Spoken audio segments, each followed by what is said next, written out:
कहानी की शुरुआत में हमें मॉरिस नाम का एक बेहद चालाक और शातिर चोर दिखाई देता है, जिसे बैंक चोरी के मामले में पुलिस ने गिरफ्तार कर लिया है। अब पुलिस उसे उम्र भर की सजा काटने के लिए दुनिया की सबसे खतरनाक और सबसे ज्यादा सिक्योर जेल अल्कट्रास ले जा रही होती है। अल्कट्रास कोई आम जेल नहीं थी। इसे समंदर के बीच एक छोटे से टापू पर बनाया गया था। यानी अगर कोई कैदी किसी तरह जेल की दीवारें पार भी कर ले तब भी वह भाग नहीं सकता, क्योंकि चारों तरफ सिर्फ गहरा और खतरनाक समुद्र ही उसका रास्ता रोक लेता है। यही वजह थी कि इस जेल को दुनिया की सबसे सुरक्षित जेल माना जाता था। यहाँ सिर्फ दुनिया के सबसे खतरनाक और बड़े अपराधियों को ही रखा जाता था। लेकिन जल्द ही इस जेल की यह शान मिट्टी में मिलने वाली थी, क्योंकि अब इस जेल में कदम रख चुका था फ्रैंक मॉरिस नाम का एक ऐसा कैदी जो पहले भी कई बार जेल तोड़कर भाग चुका था। हालांकि इस बार मॉरिस थोड़ा घबराया हुआ था, क्योंकि यह जेल बाकी जेलों से कहीं ज्यादा सिक्योर थी। लेकिन मॉरिस ने मन ही मन फैसला कर लिया था कि वह अपनी पूरी जिंदगी इस जेल में बिल्कुल भी नहीं बिताएगा। चाहे जो भी हो जाए, उसे यहाँ से भागना ही होगा। जेल में एंट्री करते ही गार्ड्स मॉरिस की सिर से लेकर पैर तक पूरी तलाशी लेते हैं और फिर उसे एक छोटे से सेल में बंद कर देते हैं। तभी एक गार्ड मुस्कुराते हुए उसे कहता है, वेलकम टू अल्कट्रास। और यहीं से शुरू होती है इस कहानी की असली शुरुआत। अचानक एक तेज घंटी बजती है और सभी सेल के गेट अपने आप खुल जाते हैं। अफसर सभी कैदियों को बाहर आने का आदेश देते हैं। इस जेल का डिसिप्लिन बेहद सख्त था। यहाँ हर कैदी को सफाई से लेकर समय पर सेल में जाने तक हर नियम का सख्ती से पालन करना पड़ता था। सभी कैदी एक जैसी यूनिफॉर्म पहनकर लाइन में लगकर ब्रेकफास्ट लेने आते हैं। मॉरिस के सामने लिटमस नाम का एक कैदी खड़ा होता है। मॉरिस उससे कहता है, मुझे तो कांटा ही नहीं मिला, अब मैं नूडल्स कैसे खाऊं? लिटमस तुरंत जवाब देता है, अबे ये तेरा घर नहीं है, जो मिला है चुपचाप खा ले। उसी समय वुल्फ नाम का एक बेहद खतरनाक कैदी मॉरिस को घूरने लगता है। वुल्फ जेल का सबसे बदनाम कैदी था। हर कैदी उससे परेशान था, क्योंकि वह सभी पर अपनी मनमानी चलाता था। उस पर कई हिंसक अपराधों के केस भी थे। उसी दौरान लिटमस मॉरिस से थोड़ा खाना मांगता है और मॉरिस बिना कुछ सोचे अपनी प्लेट उसे दे देता है। लेकिन जब मॉरिस टेबल के नीचे देखता है तो उसे पता चलता है कि लिटमस खुद खाना नहीं खा रहा, बल्कि वह अपना खाना एक छोटे से चूहे को खिला रहा है। रात को एक गार्ड मॉरिस को वार्डन के ऑफिस में ले जाता है। वार्डन मॉरिस को घूरते हुए कहता है, मैं जानता हूं कि तुम बहुत चालाक और तेज दिमाग वाले इंसान हो, लेकिन यहाँ तुम्हारी यह चालाकी किसी काम नहीं आएगी। तुम जैसे बहुत लोग यहाँ आए, लेकिन यहाँ से कोई कभी जिंदा नहीं बच पाया। वह आगे कहता है कि यहाँ कैदियों को बहुत सख्त नियमों के साथ रहना पड़ता है। 2 महीने में सिर्फ एक बार किसी से मिलने की इजाजत होती है, और वह भी तभी जब उसका मूड अच्छा हो। वार्डन की बातों से साफ था कि वह बेहद निर्दयी और सख्त इंसान है। वह मॉरिस को चेतावनी देते हुए कहता है, यहाँ से भागने के बारे में सोचना भी मत, नहीं तो तुम्हारे टुकड़े टुकड़े कर दिए जाएंगे। मॉरिस मुस्कुराते हुए जवाब देता है, सर, आपके होते हुए यहाँ से कौन भाग सकता है? लेकिन सच तो यह था कि पहले ही दिन से मॉरिस के दिमाग में जेल से भागने की योजना बन चुकी थी। इसी दौरान मौका देखकर मॉरिस वार्डन का नेल कट्टर चुरा लेता है। देखने में यह बहुत छोटी चीज थी, लेकिन मॉरिस जानता था कि अल्कट्रास जैसी जेल में यह छोटी सी चीज भी बहुत बड़ा काम कर सकती है। अपने सेल में पहुंचकर वह उस नेल कट्टर को चुपचाप एक बाइबल के अंदर छुपा देता है। कुछ देर बाद मॉरिस खुली जगह पर जाता है जहां कैदी अलग अलग खेल खेल रहे होते हैं। अगले दिन बाथरूम में वुल्फ फिर से मॉरिस को परेशान करने लगता है, लेकिन इस बार मॉरिस चुप नहीं रहता। वह वुल्फ को पकड़कर उसकी जमकर पिटाई कर देता है। इस घटना के बाद पूरे जेल में मॉरिस का अलग ही रुतबा बन जाता है। अब बाकी कैदी उससे डरने लगते हैं। इसके बाद मॉरिस को लाइब्रेरी में काम दिया जाता है। वहीं उसकी मुलाकात इंग्लिश नाम के एक बुजुर्ग कैदी से होती है। वह इस जेल का सबसे पुराना कैदी था और उसने अपनी आधी जिंदगी इसी जेल में गुजार दी थी। इंग्लिश को जेल के हर कोने और हर नियम की पूरी जानकारी थी। वह मॉरिस को किताबें देता है, जिन्हें उसे अलग अलग कैदियों के सेल तक पहुंचाना होता है। वहीं उसकी मुलाकात डॉक नाम के एक कलाकार कैदी से होती है, जो अपनी पेंटिंग बना रहा होता है। डॉक बेहद शांत और सीधा इंसान था। वह कई सालों से इस जेल में सजा काट रहा था और अपना ज्यादातर समय पेंटिंग बनाने में बिताता था। डॉक कहता है, अल्कट्रास जैसी जगह में कोई भी इंसान पागल हो सकता है, लेकिन मेरी पेंटिंग ही है जो मेरे दिमाग को अभी तक सही रखे हुए है। मॉरिस उसकी पेंटिंग में बने फूल को देखकर पूछता है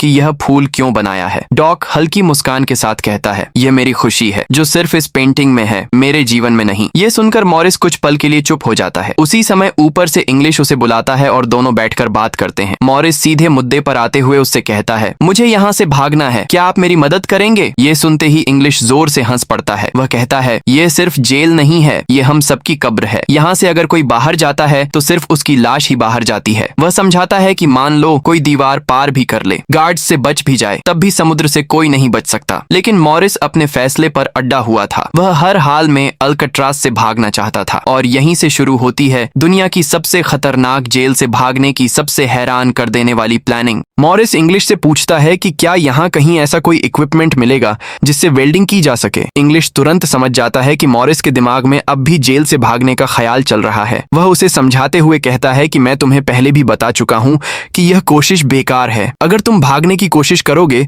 तो या तो पकड़े जाओगे या अपनी जान गंवा दोगे। इतने सालों में मुझे कभी यहाँ से भागने का ख्याल नहीं आया क्योंकि मैं जानता हूँ कि यह लगभग नामुमकिन है। लेकिन अगर तुम इतने जिद्दी हो तो मैं तुम्हें रोक भी नहीं सकता। लेकिन मॉरिस पर उसकी बातों का कोई असर नहीं होता। अगले दिन मॉरिस लिटमस के पास जाता है और उससे माचिस मांगता है। वह उससे एक डील करता है कि अगर वह उसकी मदद करेगा तो वह हर रोज अपने हिस्से का खाना उसके चूहे को खिलाएगा। लिटमस को चूहे से बहुत लगाव था, इसलिए वह तुरंत यह डील मान जाता है। उसी रात लिटमस चुपके से मॉरिस को माचिस दे देता है। मॉरिस अपने पास रखे नेल कटर का एक हैंडल निकाल लेता है। फिर वह चम्मच को तोड़कर उस हैंडल से जोड़ देता है और माचिस की मदद से दोनों को गर्म करके वेल्ड कर देता है। इस तरह वह एक नुकीला औजार बना लेता है जो अब उसके लिए बेलचे का काम करने वाला था। इसके बाद मॉरिस वेंट के चारों तरफ खुदाई करना शुरू कर देता है। चार्ली उस समय पहरा दे रहा होता है। अगर कोई गार्ड उस तरफ आता तो वह सीटी बजाकर मॉरिस को सिग्नल देता, लेकिन पहरा देते देते चार्ली की आंख लग जाती है और तभी वहां एक गार्ड आ जाता है। खुशकिस्मती से उसी वक्त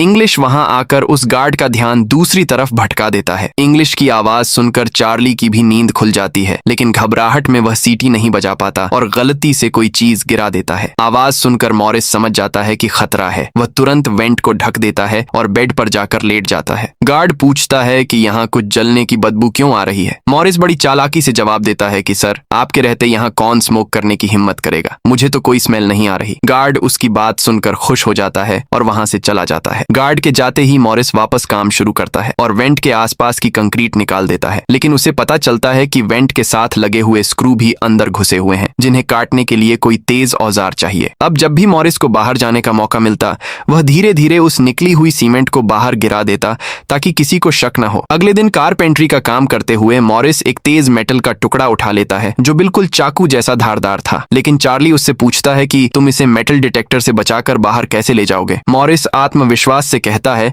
कि वह संभाल लेगा। जब वह बाहर जाने लगता है तो मेटल डिटेक्टर बज उठता है। गार्ड पूछता है कि हाथ में क्या है। मॉरिस कहता है कि सर, इसे मैं कपड़े टांगने के लिए इस्तेमाल करूंगा। गार्ड उसकी चालाकी समझ जाता है और मेटल उससे छीन लेता है। लेकिन मॉरिस भी कम चालाक नहीं था। असल में उसने 2 मेटल चुराए थे, एक हाथ में था और दूसरा उसने अपने जूते में छुपा रखा था। उस छुपे हुए मेटल की मदद से वह आखिरकार वेंट की ग्रिल काट देता है। अब अगला कदम था गार्ड्स को धोखा देने के लिए नकली सिर बनाना। इसके लिए चारों दोस्त अपने अपने काम में लग जाते हैं। चार्ली एक गार्ड से पेंट मंगवा लेता है और कहता है कि उसे आर्ट बनाने का शौक है। गार्ड भी बिना शक किए उसे पेंट दे देता है। मॉरिस दीवार से निकले कंक्रीट को पीसकर पाउडर बना देता है। जॉन नाई की दुकान से बाल इकट्ठा करता है और क्लेरेंस लाइब्रेरी से पुरानी किताबें ले आता है। सारा सामान इकट्ठा होने के बाद मॉरिस पानी और पुराने मैगजीन की मदद से एक नकली सिर बनाता है। फिर उस पर पेंट और नकली बाल लगाकर उसे बिल्कुल असली जैसा बना देता है। साथ ही वह कार्डबोर्ड से एक नकली दीवार भी बना देता है ताकि किसी को यह पता न चले कि वहां सुरंग बनाई गई है। एक रात मॉरिस अपने नकली सिर को बेड पर रखकर कंबल से ढक देता है और खुद सुरंग से निकलकर ऊपर की तरफ चला जाता है। वह पाइप पकड़कर धीरे धीरे छत तक पहुंच जाता है, लेकिन वहां उसे एक और लोहे की ग्रिल दिखाई देती है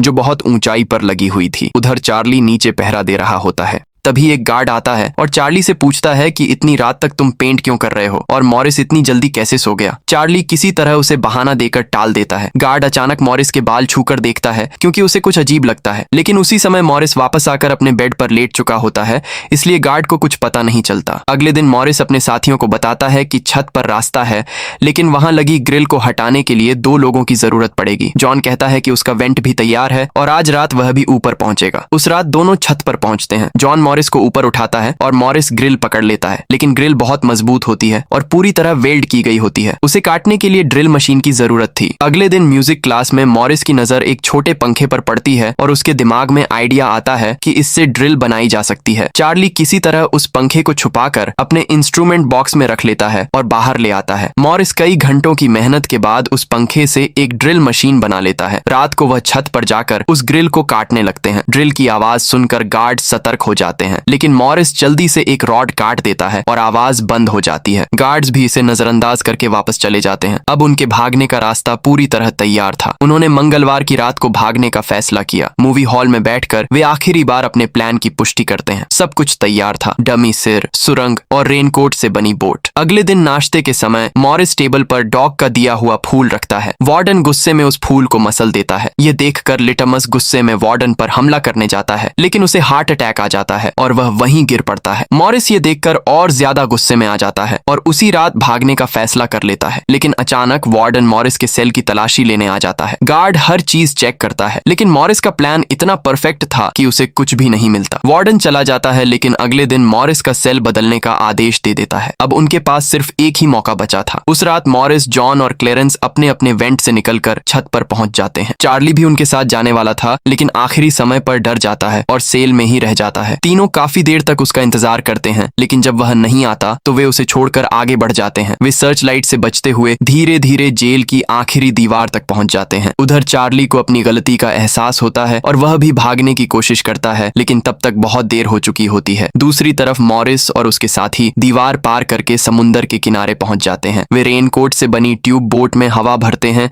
और आखिरकार उसे पानी में उतार देते हैं और इसी तरह वे दुनिया की सबसे सिक्योर जेल अल्काट्राज से भाग निकलते हैं। अगली सुबह जब गार्ड मॉरिस को जगाने आता है तो वह उसके बाल पकड़कर उठाने की कोशिश करता है, लेकिन अचानक उसका सिर अलग होकर नीचे गिर जाता है, क्योंकि वह असली सिर नहीं बल्कि मॉरिस का बनाया हुआ डमी हेड था। पूरा जेल सायरन से गूंज उठता है। पूरे इलाके में सर्च ऑपरेशन शुरू हो जाता है, लेकिन उन तीनों का कोई पता नहीं चलता। आखिर में रिपोर्ट में लिखा जाता है कि वे समुद्र में डूबकर मर गए, लेकिन सच क्या था यह आज तक कोई नहीं जान पाया। कई लोगों का मानना है कि फ्रैंक मॉरिस और उसके साथी उस खतरनाक समुद्र को पार करके आजादी की जिंदगी जीने में कामयाब हो गए और इसी रहस्य के साथ यह फिल्म खत्म होती है। अगर आपको ऐसी ही रोमांचक और रहस्यमयी फिल्मों की कहानियां पसंद हैं तो वीडियो को लाइक जरूर करें और चैनल को सब्सक्राइब करना बिल्कुल मत भूलिए।